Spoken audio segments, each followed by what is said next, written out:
ना ज़मीन है ना कुछ भी नहीं है मेरा, तो ये सारा मैंने तो इसके ऊपर लगा दिया।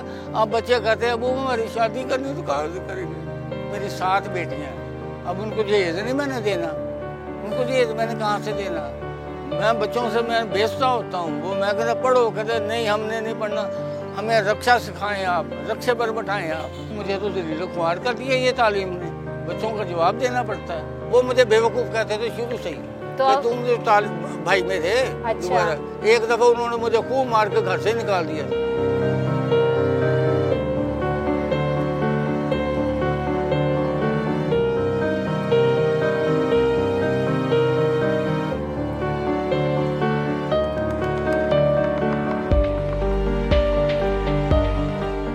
अस्सलाम वालेकुम नाज़रीन, मैं हूं आपकी मेज़बान अरूसा खान और आप देख रही हैं Samaa digital. Education is a waste of time and money. ये मैं नहीं कह रही, मेरे कैमरे की दूसरी तरफ बैठे हुए मोहम्मद सलीम साहब वो शख्स हैं जिनके ये अल्फाज हैं, और इनके अल्फाज ये इस वजह से हैं जिन्होंने खुद मास्टर किया हुआ है इंग्लिश में, पाक स्टडी में और हिस्ट्री में। इसके अलावा एम.एड किया हुआ है टीचर एजुकेशन में। आखिर खुद इतनी तालीम हासिल करने के बाद इनके ये अल्फाज कि education is a waste of time and money, ये कहने की नौबत क्यों पेश आई। ये रिक्शा चलाते हैं, आखिर इतनी तालीम हासिल करने के बाद भी रिक्शा चलाना इनकी क्यों मजबूरी बना। कैसे हैं आप? ठीक है जी। ठीक है आप? हाँ जी। कहाँ से ताल्लुक है आपका? मेरा खानपुर जिला रहीमियार खान से मेरा तल्लुक है। अब मैं यहाँ सेटल हो गया हूँ। कितना अरसा हो गया? 10 साल हो गया तकरीबन। 10 साल हो गए आपको लाहौर शिफ्ट हुए हुए। आपने बात की मुझसे और आपने बात करते हुए कहा कि education is a waste of time and money. आपने ये अल्फाज क्यों कहे जबकि आपने खुद इतनी आला तालीम हासिल की? ये हमारी ये तालीम नहीं है। ये जो तालीम जो भी निसाब या सिलेबस बनाते हैं वो पता नहीं लोटर ईटर खाते हैं कि उनको पता नहीं है हमारी मुल्क क्या है। Pakistan is a developing country, not developed country. Developing country mean technical education. तो पाकिस्तान एक डेवलपिंग कंट्री होने के बावजूद हमें बादशाहों जैसी क्यों तालीम दी जाती है। आपने एम.ए. इंग्लिश किस सन में किया था, किस साल किया था? ये पहले मैंने किया 90 में।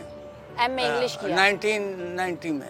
1990 में एम.ए. इंग्लिश किया। यानी कि 33 साल हो गए अब। 33 साल हो गए। उसके बाद आपने पाक स्टडी और हिस्ट्री में कब ये किया? इंग्लिश मैंने 99 में किया। फिर 99 में ये भी 22-23 साल हो गए। फिर उसके बाद कब तीसरा में किया? एम.एड मैंने 2005 में मैंने छोड़ा नहीं है। मैंने कहा ये मेरे पास, मैंने कहा ये अब चलो एम.ए. English, M.Ed, MA. तारीख मुताले को छोड़ें, इसे नहीं बनता तो मैंने फिर एम.एड भी कर लिया। उसमें मैंने थीसिस लिखा, लाख रुपए मेरा जो थीसिस पर लग गया था। इस्लामाबाद से मैंने किया था, वहाँ मेरा एडवाइज़र थे, बहुत ये तो मैंने वो सारा पैसे मैंने लगाया था। होटलों में रहता था उस वक्त, तो होटलों का किराया आज से 20-25 साल पहले 150 रुपये डेली होता था। ये सारा मैंने इसके ऊपर लगा दिया। अब बच्चे कहते हैं वो हमारी शादी करनी तो कहाँ से करेंगे, पैसे कहाँ गए। ये इन्होंने मेरे पैसे खाए, गवर्नमेंट ने। मुझे धोखा दिया गया तालीम का। मुझे पता चलता कि बाद में ये उन्होंने मुझे कहा मैं कभी तालीम ने अपने बच्चों का जो रिज़्क था वो मैंने लगाया ऊपर, मैंने पैसे लगाए मैंने। अब वो पैसे कहाँ गए मेरे, मैंने बच्चों को क्या मुंह दिखाऊं। मेरा तो मकान भी नहीं बना। अब मेरी 14 साल की उम्र हो गई तो मैंने मकान साथ तो ले तो नहीं जाना, मैं किराए पर हूँ।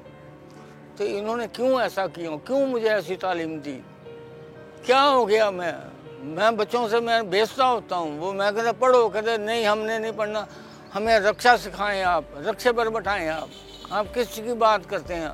वो चीज़ नहीं है। तालीम से लोगों को धोखा दिया जा रहा है। अब मैं एक मेरी भांजी ने एम.एससी किया रहीमियार में रहते हो, कहना मामू अब हम क्या करें। मैंने B.Sc कर लिया, एम.एससी। तो मैंने कहा तुम रक्षा सीख लो अब, और क्या करना। अब वो एम.एससी पर आम पैसा तो नहीं, लाखों रुपए लगाए, 40-50 लाख रुपए लगाया। मैंने कहा वो 40-50 लाख अगर ना लगाते तो वर्कशॉप में आप डालते पैसे तो मेरा ख्याल रोज़ाना आप 30-40 हज़ार रुपये रोज़ कमाते। आप इधर खड़े हो जाएं, 10 आदमी आप खड़े करें रैंडमली, उनसे आप पूछें तो वो बताएंगे B.Sc, M.Sc, B.Sc, M.Sc। काम क्या कर रहे हैं जी, खाकरूब का काम कर रहा हूँ। कोई कहता मैं होटल के ऊपर मैं बैरा बना हुआ हूँ, या पेट्रोल पंप पर का काम कर रहा हूँ। या ये रेहड़ी पर वो फ्रूट बेच रहे हैं, तो फिर वो तालीम कहाँ गई उसकी? कोई बच्चा पढ़ रहा है? एक ने मैट्रिक किया, उससे को मैंने टेक्निकल जो एसीयू का काम मैंने सिखवा दिया, वो अब सीख गया। पढ़ा नहीं है? नहीं, अब मैट्रिक के बाद ये शादवान बेसिक तालीम दिलवाई है। बेसिक, इसका वो अब कारीगर हो गया। अब वो कहता अब मैं अब क्या करूं? मैंने कहा अब आपने क्या कर, हाँ ये है कि भी गवर्नमेंट अगर उसको बाहर भेज दे, चलो मेरा काम चल जाएगा इधर, या मुझे मकान दे दे 2 कमरे का, या मेरा बेटा जो जाती नहीं है, जाती नहीं है, किराए पर, नहीं तो कोई वीज़ा किसी मुल्क का वो उसको दे दे, वो काम अब सीख गया। बच्चा है वो 18 से 19 साल का। बेटियां कितनी हैं? बेटी मेरी 7 बेटियां। अब उनको जहेज नहीं मैंने देना, उनको जहेज मैंने कहाँ से देना? मैं बाप हूँ, मुझे तो जलील ख्वार कर दिया ये तालीम ने, मुझे तो बेइज्जत होना पड़ रहा है, बच्चों का जवाब देना पड़ता है। टेस्ट नहीं हुआ, मेरी बेटी मर गई एक टेस्ट, वो 14,000 रुपये वो टेस्ट के मांग रहे थे, खून टेस्ट का, तो नहीं मैं करा सका। 14,000 मैं कहाँ से लेकर आऊँ मैं उसका टेस्टिंग का? आखिर वो मर गई, जलील ख्वार। ये किताबें आपकी हैं? हाँ जी, ये मेरी किताबें अपनी हैं। ये आपने लिखी हैं? ये मैंने छपवाई थी, वो ख़त्म हो गई। ये उर्दू बाजार वालों ने छापी है, पैसे उन्होंने लगाया। मुझे कहते 5 रुपये फी किताब देंगे, अभी तक उन्होंने दिए नहीं है। ये कितने की एक किताब बेच रहे हैं? ये 70 के ऊपर लिखी हुई है, उन्होंने अब बढ़ा दिया होगा।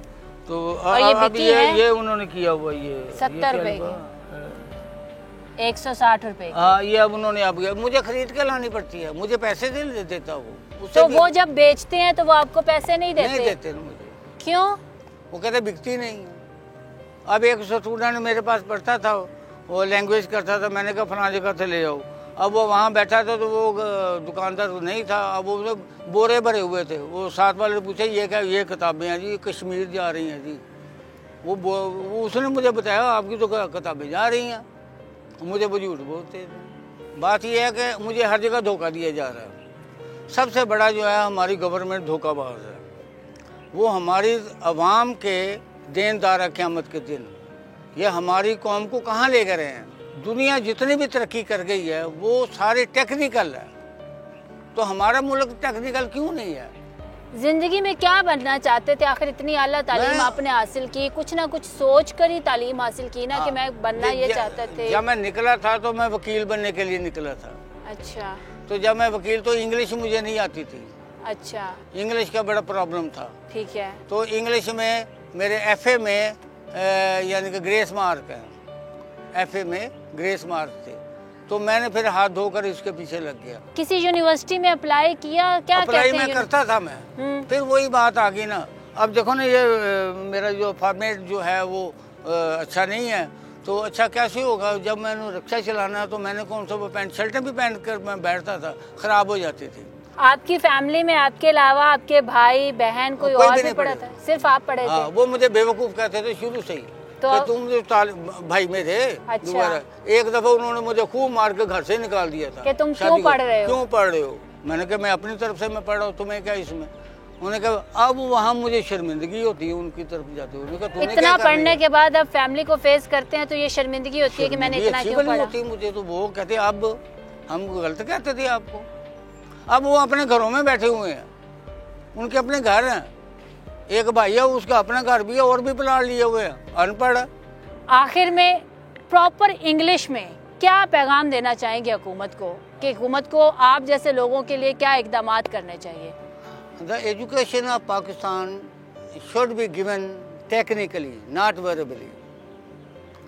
It should be based on observation and experiment, because the education of Pakistan is not technically. So technically, तालीम is must for the success and success of Pakistan. हुकूमत से क्या कहेंगे, क्या इकदाम आपके लिए क्या करने चाहिए हुकूमत को? जेन्युइन मेरा मसला है, 2 मरले का मकान कहीं मुझे दे दे बस, और मैंने कहा या फिर मेरे एक छोटा बच्चा है, अगर नहीं मकान दे सकते, नौकरी तो गिरेगी एक तरफ, तो ये उसको कोई वीज़ा ही बाहर भेज दे बस, और क्या मैंने करना। बहुत शुक्रिया आपका। हम कोशिश करेंगे कि इस इंटरव्यू के ज़रिए आपका कुछ भला हो जाए। नाजरीन, ये है वो पाकिस्तान जहाँ पे लोग जो है वो तालीम हासिल करने के लिए माँ बाप जो है वो अपनी जमा पूंजी लगा देते हैं। तो ये हमारे मुल्क के लिए एक बहुत बड़ा अलमिया है कि जहाँ दुनिया तालीम हासिल करके सितारों से भी आगे जा रही है, वहाँ पे हम तालीम हासिल करने के बाद अपने घर वालों के सामने भी शर्मिंदा होते हैं कि हमने इतनी आला तालीम क्यों हासिल की। अल्लाह हमारे मुल्क का हामी और नासिर हो। इसी के साथ इजाज़त दीजिए। अल्लाह हाफिज़।